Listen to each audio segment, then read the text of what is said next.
কালকে ফজরের পরেই হবে আপনার জানাজার নামাজ। একটু ভাবেন, একটু ভাবেন যে আজকে রাতেই মালাকুল মওত আসবে, আপনার রুহটা কবজ হয়ে যাবে, কালকে ফজরের পর থেকে আপনার জানাজার নামাজ শুরু হবে, কাল থেকে কবরের জীবন শুরু। জাস্ট এইভাবে কবর এবং মৃত্যুকে 5টা সেকেন্ড সবাই অনুভব করবেন। আমি 1 থেকে 5 বলছি। 1, 2, 3, 4, 5। নাটোরের ভাইরা চোখ খুলবেন, মাথা উঁচু করবেন, আমার চোখে চোখ রাখবেন। হাত্তা জুরতুমুল মাকাবির। আমি এই হাত্তা জুরতুমুল মাকাবির আয়াতটাকে একটা জগৎ করে ব্যাখ্যা করতে চাই। আপনাদের সবাইকে একটা কল্পনার জগতে আমি আজকে নিয়ে যেতে চাই। ভাবেন, হঠাৎ করে আপনার সামনে মালাকুল মওত চলে আসছে আপনার মৃত্যুর সময়। আপনার মৃত্যু কত বড্ড ভয়ঙ্কর হবে আজকে আমার থেকে শুনে বাসায় ফিরে যাবেন। আল্লাহর হাবিব বলেছেন, বেনামাজি যেই যুবক হবে, বেনামাজি মুরব্বী যে হবে, সুদখোর যেই মুরব্বী হবে, যেই যুবক হবে, যেই যুবক দুনিয়ার বুকে অশ্লীল ভিডিও দেখেছে, হারাম প্রেম করেছে, যে মুরব্বী বয়সে কেউ বিড়ি টেনেছে, ওর মৃত্যু কেমন হবে?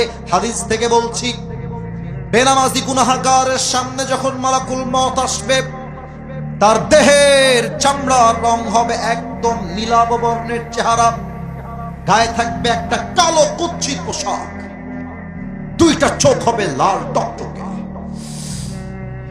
পা থাকবে জমিনে, মাথা থাকবে আকাশ বরাবর, বিশাল লম্বা। যখন মালাকুল মওত বেনামাজির সামনে দাঁড়িয়ে যাবে, ওফ, বেনামাজি মালাকুল মওতের ভয়ঙ্কর চেহারা দেখে আমার হাত এবং দেহ দেখবেন থর থর থর থর করে কাঁপবে। হাত কাঁপবে, পা কাঁপবে, ঠোঁট কাঁপবে, পুরো দেহটা থর থর করে কাঁপবে। বেনামাজির চেহারার দিকে মালাকুল মওত ভয়ঙ্কর ভাবে তাকিয়ে থাকবে। একটা ধমক দিয়ে বলবে, ইয়া আইয়াতুহান নাফসুল খাবিসা উখরুজি ইলা গাদাবিল্লাহ।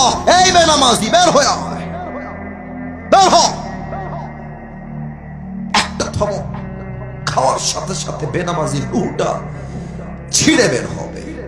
ডান দিকে দৌড় দিবে, বাম দিকে দৌড় দিবে, আবার মালাকুল মওতকে দেখে পেছনের দিকে দৌড়ে পালিয়ে যাবে, পেছনের দিকে। এবার আমার বাম হাত দেখবেন সবাই, সবাই আমার বাম হাত দেখেন। মালাকুল মওত তার হাতটা পেছনের দিকে নেবে, পেছন থেকে বেনামাজির রূহের দিকে একটা থাবা দিবে। যখন তার রূহটাকে এমনি টেনে হিচড়ে বের করবে, হাদিসে আসছে একটা জীবিত ছাগলকে যাবেহ না করে তার চামড়া কেউ যদি ব্লেড দিয়ে এমনি টেনে হিচড়ে ছিঁড়ে ফেলে, ওই ছাগলটার যে পরিমাণ কষ্ট হয়, তার চাইতে 70 গুণ বেশি কষ্ট দিয়ে বেনামাজির রূহকে কবজ করা হবে। বলেন সবাই নাউজুবিল্লাহ। আল্লাহ আমাদের সবাইকে তুমি কবরে যাওয়ার পূর্বে মৃত্যুর আযাব থেকে বাঁচায় দিও। বলেন সবাই আমিন। এত আস্তে আমিন বললেন, বলেন সবাই আমিন। মৃত্যু শেষ, লাশ নিথর দেহ আপনার মাটির উপরে পড়ে থাকবে, হাত্তা জুরতুমুল মাকাবির। এরপর লাশ দাফন হবে কবরের ভেতরে। আমার নাটোরের ভাইয়ের একটা প্রশ্ন করবো এবার, হাদিস থেকে উত্তর প্রায় 95% মানুষ ভুল দিবেন, একটু ভেবে উত্তর দেন তো। আল্লাহ যে বলছেন হাত্তা জুরতুমুল মাকাবির, কবরে যাওয়ার পরেই বুঝবা দুনিয়া কেমন ছিল আর আখিরাত কেমন হবে। এই কবরে মোট প্রশ্ন মুমিন বান্দার জন্য কয়টা হবে বলেন তো সবাই? কয়টা বলেছেন? 3টা না, মোট প্রশ্ন হবে 4টা। ভয় নাই, আমি কাউকে ধমক দেওয়ার জন্য জিজ্ঞেস করি নাই, ডিসরেসপেক্ট নয়, জানাতে চাই, জানতে চাই, শেখাতে চাই, শিখতে চাই, ঠিক কিনা বলে? আচ্ছা, লুক অ্যাট মাই 4 ফিঙ্গার্স। 4টা আঙ্গুল দেখে বলবেন তো কবরের মোট প্রশ্ন হবে কয়টা? 4টা। আর একটু জোরে উত্তর চাই, বলেন সবাই কয়টা? 1 নাম্বারটা আমি প্রশ্ন করছি, আপনারা উত্তর দিবেন। মার রব্বুক, আমাদের সকলের রব একজন। এত আস্তে নয়, দিল থেকে। একটু সবাই একটা কাশি দেন দেখি। এবার আমি আবার প্রশ্ন করব, জবান খুলে দিল থেকে আল্লাহর নামে একটা ডাক দিবেন আমার সাথে। বলেন তো আমাদের সকলের রব একজন, বলেন সবাই, তিনি কে? আল্লাহু আল্লাহু, তুমি জাল্লে জালালুহু, শেষ করা তো যায় না গে তোমার গুণগান। ঠিক কিনা বলেন? এই গানটা আপনারা সবাই পারেন না? আচ্ছা আমি শুরু করছি, কে কে আমার সাথে বলতে পারে? তুমি মাটির আদমকে প্রথম সৃষ্টি করিয়া ঘোষণা করিয়া দিলে শ্রেষ্ঠ বলিয়া। কি গাইবেন না আপনার আমার সঙ্গে? তুমি মাটির আদমকে প্রথম সৃষ্টি করিয়া ঘোষণা করিয়া দিলে শ্রেষ্ঠ বলিয়া। তাই তো নূরের ফেরেশতা করে আদমকে সেজদা, তাই তো নূরের ফেরেশতা করে আদমকে সেজদা।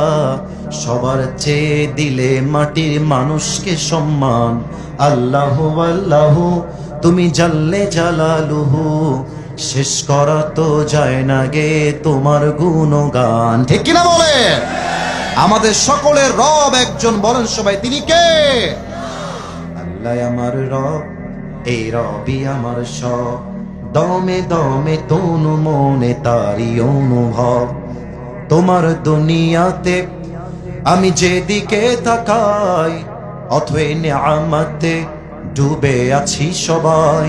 পাক পাখালির কণ্ঠে শুনি তাসবিহ কল রব, তাসবিহ কল রব। আল্লাহ আমার রব, এই রবই আমার সব, বলেন সবাই, রব কে?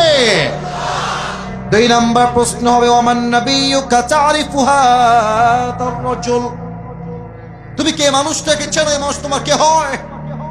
সবাই জবাব দিতে পারবে না। সবাই একটু আমার দিকে তাকান তো, এইটা আমার মুখে কি? একটু জোরে, এটার নাম?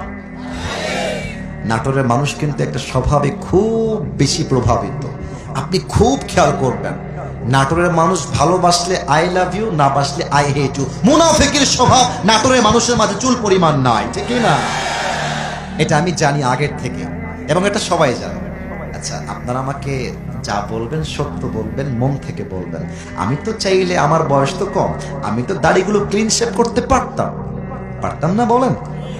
আচ্ছা আমি যে দাড়িটা রেখে দিয়েছি, অনেক যুবক তোমরা ওখানে দাঁড়িয়ে আছো, তোমরাও দাঁড়িয়ে আছো, তোমরা বসে, তোমরা দাঁড়িয়ে, আমি সবার থেকে এই উত্তরটা চাই।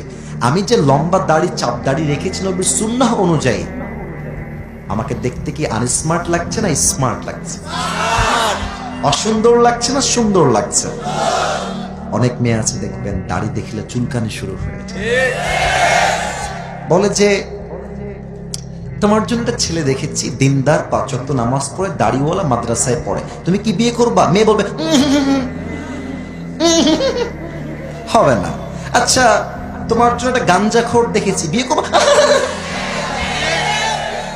আচ্ছা আমি বুঝি না যে মেয়েদের দিনদার পছন্দ হয় না, দাড়িওয়ালা পছন্দ হয় না, গাঞ্জাখোর টিকটকার মেয়েদের সবচেয়ে বেশি পছন্দ হয়, এর কারণটা আমি বুঝে পাই না। আসতে ঠিক বললেন কেন? জোরে বলেন, কথা ঠিক আছে কিনা?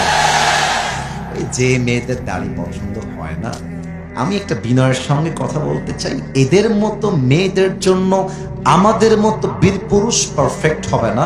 এদের মতো মেয়েদের জন্য বিটিএস এর হিজড়া ছাড়া পারফেক্ট কোনো অপশন আমার কাছে না। আল্লাহ এমন মেয়েদেরকে হেদায়াত দান করুন, পড়েন সবাই আমিন। বলেন তো আমার নবীর মুখে লম্বা লম্বা চাপ দাড়ি ছিল কি ছিল না? আমার নবীর মতো সুন্দর এই তল্লাটে দ্বিতীয় আর কেউ কি হতে পারে? চাঁদের চেয়ে সুন্দর তুমি, নবী আমার কমলিহিওয়ালা, দো জাহানের বাদশাহ তুমি, প্যারা নবী সাল্লে আলা। দো জাহানের বাদশাহ তুমি, প্যারা নবী সাল্লে আলা। চাঁদের চেয়ে সুন্দর তুমি, নবী আমার কমলিহিওয়ালা। সুবহানাল্লাহ পড়ো সবাই। 3 নাম্বার উত্তরটা গৌরব নিয়ে বলবেন, অহংকার নিয়ে বলবেন। বলেন তো আমাদের ধর্মের নাম কি? আরে মিয়া কলিজার থেকে কোন সবাই, ধর্মের নাম কি?